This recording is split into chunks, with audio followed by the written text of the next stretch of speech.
এই গল্পটি একটি সত্য ঘটনা অবলম্বনে তৈরি করা হয়েছে, যেখানে তিনজন মানুষ এমন একটা জেল থেকে পালিয়ে যায় যেখানে একবার ঢুকলে আজ পর্যন্ত কেউ জীবিত বের হয়নি। এই জেলের নিরাপত্তা এতটাই কঠোর ছিল যে গার্ডের অনুমতি ছাড়া একটা সূচও বাইরে যেতে পারত না। কিন্তু এই তিনজন মানুষ দক্ষিণ আফ্রিকার সবথেকে ভয়ঙ্কর প্রিওটার জেল ভেঙে পালিয়ে যায়, আর পুলিশ শুধু তাদের দিকে তাকিয়ে থাকে। গল্পটা শুরু হয় 1973 সাল থেকে। সেই সময় দক্ষিণ আফ্রিকার অর্ধেক প্রায় আগুনে পুড়ে ছাই হয়ে গিয়েছে, কারণ সেই সময় ছিল ভয়ঙ্কর বৈষম্য। সাদা পুলিশরা কালো মানুষদের নির্মমভাবে হত্যা করত। এরপর দৃশ্য পরিবর্তন হয় এবং আমরা দেখি টিম ও তার বন্ধু স্টিভকে। তারা সবে গ্র্যাজুয়েশন শেষ করে এই বৈষম্যের বিরুদ্ধে দাঁড়িয়েছে। একদিন ভিডিও বা ট্রায়ের মধ্যে তারা একটি ছোট্ট বিস্ফোরণ ডিভাইস ব্যবহার করে যাতে টেমপ্লেট আকাশে ছড়িয়ে পড়ে। এইগুলো আসল বোমা ছিল না, শুধু বার্তা ছড়িয়ে দেওয়ার একটি উপায় ছিল। লোকগুলো থেমে পড়ে, টেমপ্লেটগুলো পড়তে থাকে। টেমপ্লেট ছড়ানোর সাথে সাথে টিম দৌড়ে পালাতে শুরু করে, কিন্তু স্টিভ দাঁড়িয়ে থাকে, কারণ সে দেখতে চায় মানুষ কিভাবে টেমপ্লেটগুলো পড়ে। আর এটি তার সব থেকে বড় ভুল হয়ে দাঁড়ায়। তখনই সেখানে পুলিশ এসে দুজনকে ধরে ফেলে। পুলিশ স্টেশনে টিনের সঙ্গে দেখা করতে তার গার্লফ্রেন্ড চলে আসে, যে ছিল একজন ব্ল্যাক লেডি। সে তাকে কিছু টাকা দেয় যেগুলো টিন লুকিয়ে ফেলে। আর এখন এই দুজনকে কোর্টে নিয়ে আসা হয়, যেখানে এই দুইজনের অপরাধ প্রমাণ হয়ে যায়। টিন টেমপ্লেটগুলো ব্লাস্ট করার জন্য 200টারও বেশি বারুদ বানিয়েছিল, এই জন্য তার 12 বছরের শাস্তি হয়। স্টিফেন তাকে সাহায্য করেছিল, এই জন্য তার 8 বছরের শাস্তি হয়। এই শাস্তি শোনার পর স্টিফেন পুরোপুরিভাবে ভেঙে পড়ে। আর যখন তাদের টিটোরিয়া জেলে নিয়ে যাওয়ার জন্য প্রস্তুত করছিল, স্টিফেন ওখান থেকে পালানোর চেষ্টা করে, কিন্তু সে ধরা পড়ে যায়। এরপরে তাকে অনেক খারাপভাবে মারধর করে। এই দুজনকে এখন টিটোরিয়া জেলে নিয়ে আসা হয়েছে, যেখানকার ওয়ার্ডেনকে সবাই ক্যাপ্টেন বলে। সে তাদের দুজনকে জেলের রুল বলে দেয়, সাথে এটাও বলে যে তুমি একজন দেশদ্রোহী, কারণ সে তাদেরকে বলে তোমরা দুজন হোয়াইট, আর হোয়াইট হওয়ার পরে হোয়াইট লোকেদের ক্লাব যাচ্ছ আর কালো মানুষদের সাথ দিচ্ছ। এখন এই দুজনকে জেলের ভেতরে নিয়ে আসা হয়। টিন এই জেলের প্রত্যেকটা অংশকে খুব ভালোভাবে পর্যবেক্ষণ করে। এরপরেই তাদের দুজনকে পাশাপাশি সেলেই বন্দি করে দেওয়া হয়। গার্ড তাদেরকে বলে যদি তোমরা নিজেদের সেলের ভিতরে নোংরা করেছো তাহলে এইটার জন্য তোমাদেরকে শাস্তি পেতে হবে। এই কথা বলে সে এখান থেকে চলে যায়। এরপরে তারা দুইজন দেওয়ালে টোকা দিয়ে একে অপরের সঙ্গে কথা বলে। এর পরের দিন সকালে যখন তারা খাবার নিতে যায়, তখন তারা দেখে কিছু কয়েদি ব্লু কালারের ড্রেস পরে আছে, কিন্তু তাদের ড্রেস তো গ্রে কালারের ছিল। সে খাবার নিয়ে ব্লু কয়েদিদের কাছে যায়, যারা তার দিকে এক নজরে তাকিয়েছিল। তখনই তার পেছনে একটা বৃদ্ধ লোক চলে আসে, যে তাকে তার সঙ্গে যেতে বলে এবং তাকে একটা আলাদা টেবিলে নিয়ে যায়। এই লোকটার নাম ছিল ডেনিস গোল্ডবার্গ। সে একজন পলিটিক্যাল প্রিজনার ছিল, কিন্তু তাকে যাবজ্জীবন কারাদণ্ড দেওয়া হয়েছে। এদিকে টিন ও খাবার নিয়ে ব্লু ড্রেস আলাদের কাছে বসতেই যাচ্ছিল, তখনই গ্রে ড্রেস আলারা ইশারা করে তাকে বুঝিয়ে দেয় ওখানে বসা বিপজ্জনক হতে পারে। এখন সেও টিম আর ডেনিসের কাছে চলে আসে। ডেনিস বলে এখানে যত ব্লু ড্রেস আলা রয়েছে তারা সবাই অনেক ভয়ঙ্কর কয়েদি, যারা মার্ডার এবং বড় বড় লুটপাটের সাজা এখানে ভোগ করছে। এখানে একটা ব্ল্যাক কয়েদি আওয়াজ করে, এই জন্য গার্ড এসে তাকে অনেক খারাপ ভাবে মারধর করে। ব্লু ড্রেসালা কয়েদি এটাকে এনজয় করে, কিন্তু গ্রে ড্রেসালা কয়েদিদের এই সব ভালো লাগে না। এর পরের দিন সকালে যখন টিম আর স্টিফেন বাইরে ছিল, তখন ওদের সাথে ড্যানিশও চলে আসে। ড্যানিশ তাদেরকে বলে এখানকার যেই দেওয়াল রয়েছে সেটা 20 ফুট উঁচু, সেখানে সার্চ লাইটও রয়েছে যেগুলো পুরো রাত ধরে জ্বলতে থাকে। এরই সাথে উপরে গার্ডও রয়েছে, যারা কোনো কয়েদিকে গুলি মারার আগে একবারও ভাবে না। ড্যানিশ তাদেরকে বলে এখানে সুড়ঙ্গ বানানো এতটা সহজ হবে না, কারণ এই জেল অনেক বড়, বাইরে পর্যন্ত সুড়ঙ্গ বানাতে অনেক বছর লেগে যাবে। যখন তারা তিনজন কথা বলছিল, তখনই সেখানে একটা কয়েদি যার নাম লিওনার্ড, সে তাদের সমস্ত কথা শুনে ফেলে। সিলিউ তাদের কাছে আসে এবং তাদেরকে বলে ড্যানিশ সবাইকেই ভয় দেখায়। এইটা সত্যি যে আজ পর্যন্ত এই জেল থেকে কেউ পালাতে পারেনি। এখান থেকে পালানো অনেক বেশি কঠিন, কিন্তু অনেক কাম জীবনে প্রথমবার হয়, আর আমিও এখান থেকে পালাতে চাই। যদি তোমরা এখান থেকে পালানোর প্ল্যান বানাও তাহলে আমি তোমাদের সাথে আছি। যখন তারা সবাই কথা বলছিল, তখন উপর থেকে ওয়ার্ডেন তাদেরকে দেখে ফেলে। সে সন্দেহ করে যে তারা কয়জন হয়তো এখানে কিছু গড়বড় করার প্ল্যান করছে। টিম রাতের বেলা যখন তার সেলের ভেতরে ছিল, সে তার সেলের লকটা দেখছিল এবং ভাবছিল এটাকে কিভাবে খোলা যায়। 23 দিন পর্যন্ত সে শুধু এটাই ভাবতে থাকে, আর 23 দিন পরে তার মাথায় একটা বুদ্ধি আসে। সে ভাবে যদি সে দরজার নকল চাবি বানিয়ে ফেলে তাহলে সে এখান থেকে পালাতে পারবে। পরের দিন সে তার বন্ধুদেরকে বলে যদি তারা কাঠ দিয়ে চাবি বানিয়ে ফেলে তাহলে লক খুলে এখান থেকে বেরোনো যেতে পারে। কিন্তু লিওনার্ড তার আইডিয়াতে একটুও প্রভাবিত হয় না। সে বলে এখানে অনেকগুলো দরজা রয়েছে এবং প্রত্যেকটাতেই আলাদা আলাদা চাবির প্রয়োজন এবং এতগুলো দরজার চাবির জন্য আমাদের অনেকগুলো কাঠের প্রয়োজন, যেটা এখানে পাওয়া অসম্ভব।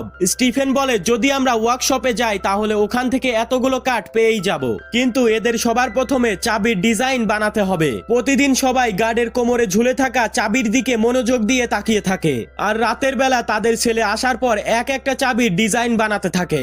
আর এভাবেই ৭৪টা দিন পার হয়ে যায়। এখন প্রায় তারা সবগুলো চাবির ডিজাইন বানিয়ে ফেলেছে। এর পরের দিন যখন তারা ওয়ার্কশপে যায় সেখানে প্রত্যেকটা কয়েদির কাছে যেই বোতল আছে যেগুলোতে সে চা কিংবা কফি রাখতে পারে সেগুলোর ভেতরে সে কাঠ এবং এমন কিছু জিনিস নিয়ে নেয় যেগুলো দিয়ে সে এই কাঠটাকে শেপ দিতে পারবে এবং এরই সাথে সে বোতলের উপরে কিছু কাপড় গুজে দেয় যাতে বোতল নড়ার কারণে ভেতরে থাকা কাঠ আওয়াজ না করে। তখনই সেখানে গার্ড চলে আসে আর সে টিমের উপরে সন্দেহ করে। এই জন্য যখন তাদের ছেলে ফিরে যাওয়ার সময় হয়ে যায় তখন গার্ড তাদের সবার বোতলটাকে চেক করতে থাকে। সে টিনের বোতল থেকে সমস্ত লিকুইড বের করে ফেলে এবং তার বোতলটাকে ঝাঁকি দিতে থাকে, কিন্তু কাপড় ভেতরে থাকার জন্য তার বোতল থেকে কোনো আওয়াজ বের হয় না। আর টিন এভাবেই এ যাত্রায় বেঁচে যায়। টিন তার ছেলে আসার পর সমস্ত জিনিস বাইরে বের করে আর এখন সে তার কাঠ দিয়ে একটা চাবির শেপ বানিয়ে ফেলে, যেটা সে ভালো করে একটা ফাইলের ওপর লাগিয়ে দেয়। এরপরেই সে চাবির আগের দাঁত বানিয়ে ফেলে। তার চাবি রেডি হয়ে যায় আর এখন সে তার চাবিটা তার ছেলের ফার্স্ট ডোরে লাগিয়ে দেয়। ও চাবি ঘোরায় কিন্তু চাবিটা ভালোভাবে ঘুরতে পারে না, কিন্তু যখন সে একটু জোর লাগায় তখন চাবিটা ঘুরে যায় যার কারণে তার ডোর খুলে যায়। কিন্তু এখনো তার সামনে আরো একটা ডোর রয়েছে যেটা স্টিলের ডোর ছিল, যেটা চাবি শুধু ধার দিয়েই খোলা যায়, কিন্তু সেই চাবিটা এখনো সে বানায়নি। এর পরের দিন সে গার্ডকে খুব ভালো করে দেখে যার কাছে সেই চাবিটা ছিল আর খুব জলদি সে ওই চাবিটাকেও বানিয়ে ফেলে। এখন তার এখানে পুরো 100 দিন কেটে গেছে আর এখন সে এখানে আর বেশি দিন থাকতে চায় না। এর পরের দিন সকালে তারা সেই চাবিটাকে চেক করার জন্য দরজার সামনে চলে আসে। টিন চাবিটাকে দরজার ভেতরে ঢোকায় এবং লিওনার্ড বাইরে থেকে গার্ডেরদের উপরে নজর রাখে। সে ওই চাবিটা ঘোরানোর চেষ্টা করে, কিন্তু সেইটার যে শেপ ছিল সেটা এখনো পারফেক্ট ভাবে তৈরি হয়নি। এই জন্য সে চাবিটাকে বের করে ফাইল দিয়ে আরো ভালোভাবে ঘষে চাবিটাকে ভালো পরিমাণে শেপ দেয়। এরপরে আবারও সে চাবিটাকে লাগায়। এখন ডোরে ওই চাবিটা ফিট বসে যায় আর চাবিটাও খুব ভালোভাবে ঘুরে যায়। কিন্তু এরপরেই সে যখন চাবিটাকে আবারও ফিরে ঘুরিয়ে বের করার চেষ্টা করে তখন চাবি ভেঙে যায়, যেটার কারণে সবাই অনেক ভয় পেয়ে যায়। ড্যানিস তার দিকে একটা চাকু ছুঁড়ে মারে যাতে সে ওই চাবিটাকে বের করে ফেলতে পারে, কিন্তু তখনই সেখানে আরেকটা গার্ড চলে আসে। এই জন্য সেখান থেকে সবাই পালিয়ে যায় আর এখন চাবি ঘোরানোর কারণে স্টিলের দরজায় যে লক ছিল সেইটা বাইরে চলে আসে। গার্ড যাওয়ার পরে টিম ওইটাকে ভিতরে দেওয়ার চেষ্টা করে, কিন্তু সেইটা আর ভেতরে যায় না। রাতের বেলা সমস্ত কয়েদি যখন নিজেদের সেলের ভেতরে চলে যায় গার্ড এসে দেখে টিনের দরজার যে লক ছিল সেটা বাইরের দিকে খুলে আছে। ভেতরে থাকা টিন অনেক বেশি ভয় পেয়ে যায়, কারণ যদি ক্যাপ্টেন এই ব্যাপারটা জানতে পারে তাহলে তাকে অনেক শাস্তি দেওয়া হবে। কিন্তু গার্ড সেটা দেখে কোনো তোয়াক্কা না করে সেখান থেকে চলে যায়। এখন বছরের সেই দিন চলে আসে যখন কয়েদিরা নিজেদের রিলেটিভদের সঙ্গে দেখা করতে পারবে, কিন্তু টিনের সঙ্গে দেখা করতে কেউ আসে না। লিওনার্ডের সঙ্গে দেখা করতে তার ছেলে আসে, যার সঙ্গে সে ফ্রেঞ্চ ভাষায় কথা বলছিল, যেটা এখানকার রুলসের খিলাফ ছিল। এই জন্য গার্ড তাকে এখান থেকে নিয়ে যায়। যদিও এখানে প্রত্যেকটা কয়েদিদের কাছে আধা ঘন্টা করে সময় দেওয়া থাকে যখন তারা নিজেদের রিলেটিভদের সঙ্গে দেখা করতে পারবে, কিন্তু ফ্রেঞ্চ ভাষায় কথা বলার জন্য তাকে সময় হওয়ার আগেই সেখান থেকে নিয়ে চলে যায়। তাদের জেলের ভেতরে পুরো 142 দিন কেটে গেছে। তারা বুঝতে পারে না বাইরে যে স্টিলের দরজাটা আছে তারা সেটাকে কিভাবে খুলবে। লিওনার্ডের মাথায় একটা বুদ্ধি আসে। সে বলে আমরা রশি দিয়ে সেটাকে খোলার চেষ্টা করব। টিন বলে আমরা রশি দিয়ে চাবিটা নয় পৌঁছে দিলাম, কিন্তু সেটা ঘোরাবো কিভাবে। তখনই সেখানে ক্যাপ্টেন চলে আসে আর যখন তাদের তিনজনকে একসঙ্গে কথা বলতে দেখে তখন ক্যাপ্টেনের আবারও তাদের তিনজনের উপরে সন্দেহ হয়। তারা ক্যাপ্টেনকে বলে আমরা একটা কাজের বিষয়ে একসঙ্গে কথা বলছি। ক্যাপ্টেনের যাওয়ার পর স্টিফেন সেখানে থাকা ঝাড়ুর লাঠিটাকে দেখতে থাকে আর বলে আমরা যদি চাবিটাকে এই স্টিকের ভেতরে আটকে ফেলি তাহলে জানালা দিয়ে আমরা চাবিটাকে পৌঁছে এই কাঠ দিয়েই ঘোরাতে পারবো। কিন্তু তাদের কাছে যে স্টিকটা ছিল ওইটা দরজা পর্যন্ত যাওয়ার জন্য অনেকটাই ছোট ছিল। সাথে চাবিটাকে ঘোরানোর জন্য তাদের কাঠের উপরে এমন মেকানিজম মেকানিজম করতে হবে যাতে তারা খুব সহজেই চাবিটাকে ঘোরাতে পারে। এর পরের দিন তারা সবাই আবারও সেই ওয়ার্কশপে ফিরে আসে। সেখানে টিন দেখে একটা মেশিন ঘুরছে আর সে ওই মেশিনটা থেকে ইন্সপায়ার্ড হয়ে সেই রকম মেকানিজমই বানিয়ে ফেলে আর নিজের ছেলের চাবিটাকে ওই মেকানিজমে আটকে ওই স্টিকের সাহায্যে চাবির হোল পর্যন্ত নিয়ে চলে যায়, যে স্টিলের দরজারই হোল ছিল। আর চাবিটাকে ভেতরে দেওয়ার পর সেটাকে ঘুরিয়ে দেয়, যেটার কারণে লক খুলে যায়। এইটা দেখে টিন অনেক বেশি খুশি হয় যে সে ফাইনালি লকটাকে খুলে ফেলেছে। আর যখন সে চাবিটাকে আবারও বাইরে বের করে তখন ভুলবশত চাবিটা নিচে পড়ে যায়, যেটার কারণে টিন অনেক বেশি ভয় পেয়ে যায়। সে বুঝতে পারে না যে ওই চাবিটাকে সে আবারও কিভাবে ফিরিয়ে নিয়ে আসবে। অনেক ভাবার পর সে একটা চুইনগাম ওই স্টিকের উপরে লাগিয়ে দেয় আর ওই চুইনগামটা দিয়ে ওই চাবিটাকে সেটার সঙ্গে আটকে চাবিটাকে আবার ওই সেলের ভেতর ফিরিয়ে নিয়ে আসে। এর পরের দিন সকালে টিন এই সমস্ত কথা স্টিফেন এবং লিওনার্ডকে বলে। সে বলে, আমি দরজা খুলতে কামিয়াব হয়ে গেছি, কিন্তু এখন চাবিটাকে আমাদের কাছে রাখা উচিত হবে না। যদি ক্যাপ্টেন আমাদের ছেলের ভেতরে চাবিটাকে খুঁজে পায় তাহলে আমাদের শাস্তি আরো বাড়িয়ে দেওয়া হবে। এই জন্য চাবিটাকে একটা বক্সের ভেতরে রেখে তারা মাটির ভেতরে গেড়ে দেয়। আর যখন তারা একে অপরের সঙ্গে কথা বলছিল তখন ক্যাপ্টেন তাদেরকে দেখে ফেলে। ক্যাপ্টেন তাদের কাছে আসে, তাদের কাছে অনেক প্রশ্ন করে, কিন্তু তারা ক্যাপ্টেনকে কথাই উজলে দেয়, যেটার কারণে তাদের ক্যাপ্টেনকে কোনো জবাব দিতে হয় না। ক্যাপ্টেন সেখান থেকে চলে যায়। ড্যানিস তাদেরকে বলে, আমি তোমাদেরকে নিষেধ করেছিলাম যে জেল থেকে পালানোর কথা ভেবো না। যদি তবুও তোমরা এই জেল থেকে পালাতে চাও আর যদি তোমাদের আমার সাহায্যের প্রয়োজন হয় তাহলে অবশ্যই আমাকে জানিও। এখন প্রতি রাতে টিম নিজের দরজা খুলে আগের দরজার কাছে যায় আর ওই দরজার চাবি বানানোর চেষ্টা করে। আজকে তাদের জেলের ভেতরে পুরো 206 দিন পার হয়ে গেছে। এখানে টিন অনেকগুলো চাবিও বানিয়ে ফেলেছে।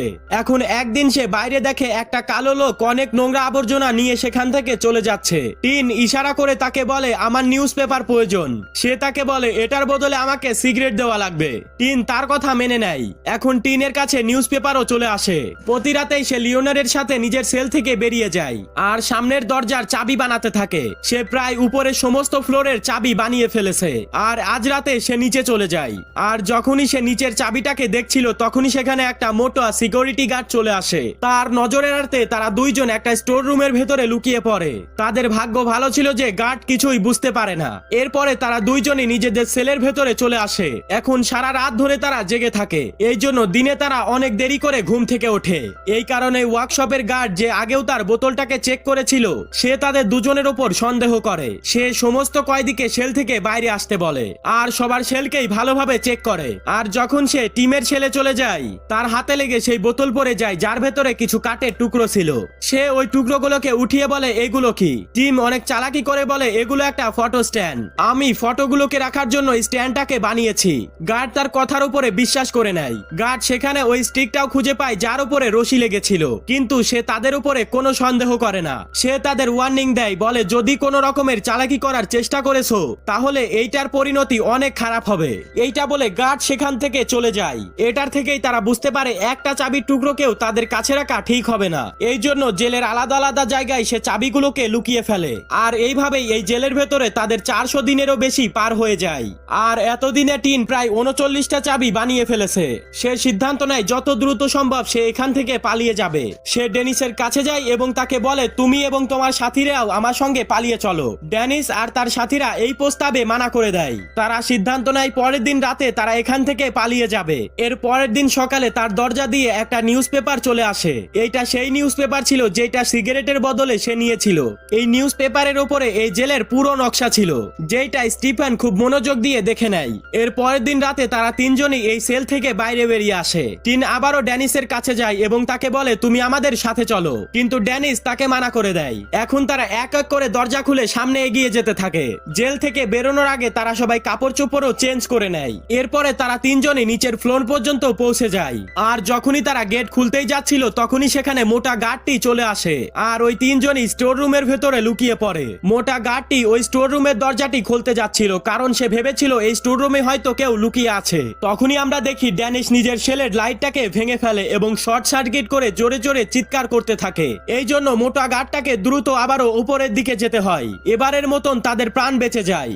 আসলে এটা তাদের প্ল্যানেরই একটা অংশ ছিল।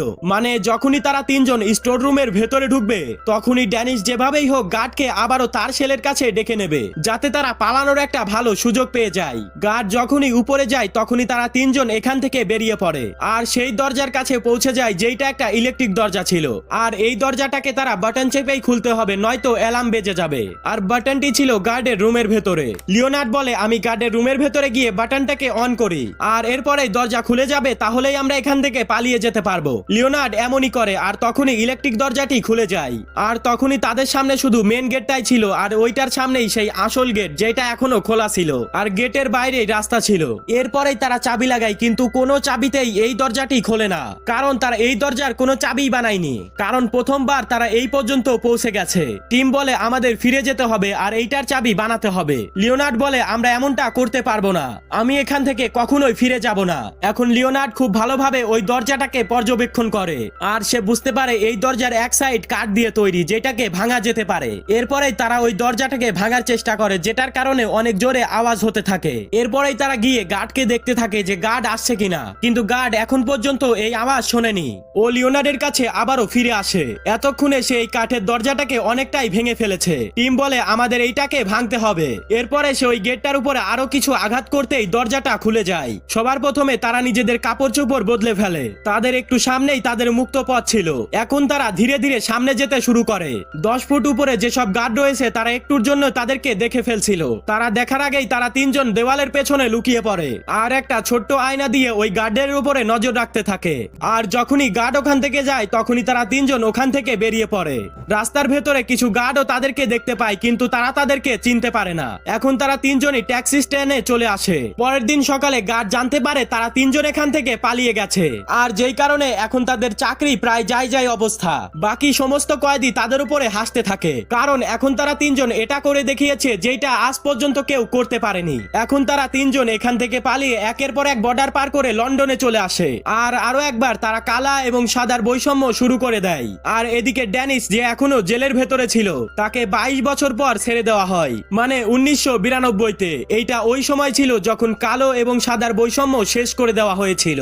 আর এইভাবেই গল্পটি এখানেই শেষ হয়ে যায়। তো বন্ধুরা, কেমন লাগলো আজকের ভিডিওটা ভালো লাগলে অবশ্যই লাইক করে চ্যানেলটাকে সাবস্ক্রাইব করে রাখতে পারো। দেখা হবে নতুন কোনো ভিডিওতে।